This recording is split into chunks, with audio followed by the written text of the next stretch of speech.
Hello and welcome to Soft English Reading. In today's video, we will read a short, interesting story in clear and simple English. This will help you improve your vocabulary, your pronunciation, and your listening skills. So, sit back, relax, and enjoy the story. And don't forget to read along with me. Meet Leo. He was a kind young man who wanted to learn English.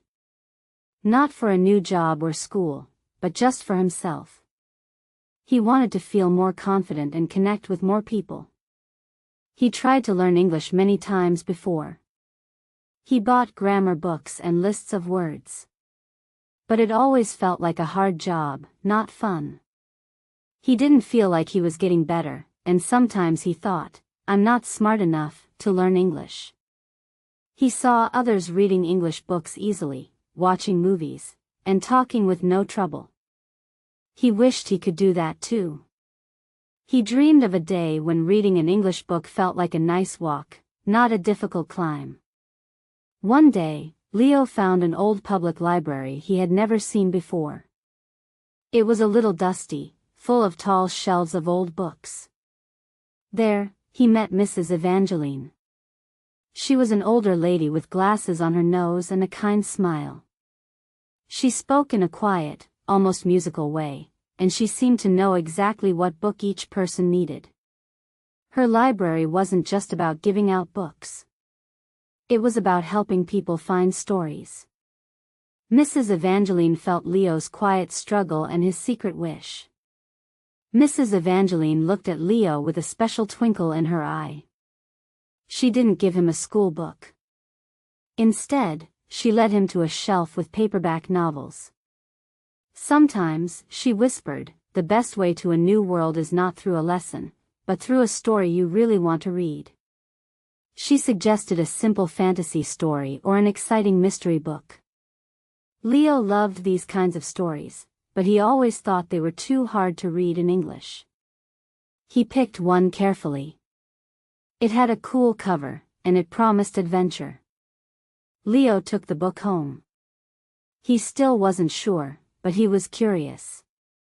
The first few pages were hard, like always. He had to use his dictionary a lot. But then, something changed. The story started to pull him in. The people in the book felt real. He was no longer just trying to understand words. He cared about what happened next.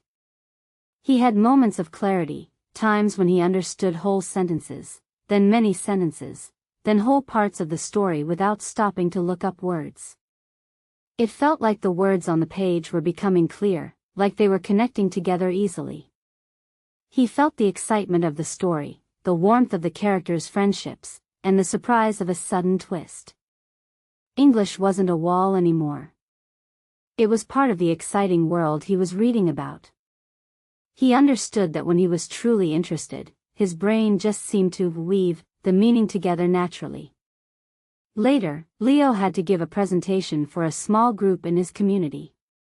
It wasn't a huge, scary event, but it was important. He could have spoken in his first language, but a quiet voice, maybe like Mrs. Evangeline's wise words, told him to try. He decided to do his presentation all in English. When he stood up, he felt a little nervous. But as he started to speak, the words came out smoothly. He used the confidence he had gained from reading. He spoke in natural, flowing language, sharing his ideas clearly and even with some of his own personality. He surprised everyone in the room. But most importantly, he surprised himself. The presentation wasn't just about speaking better English. It was about his new belief in himself. He saw people nodding and listening closely, and he knew he had truly succeeded. Don't just learn English, fall in love with its stories. Find the narratives that pull you in, and the language will weave itself around you. Thank you for reading with me today. If you enjoyed this video, please give it a like and subscribe to the channel for more reading practice. Leave a comment below and tell me which part you liked the most, or suggest a topic for the next story. And remember, the more you read, the better your English will become. See you in the next video.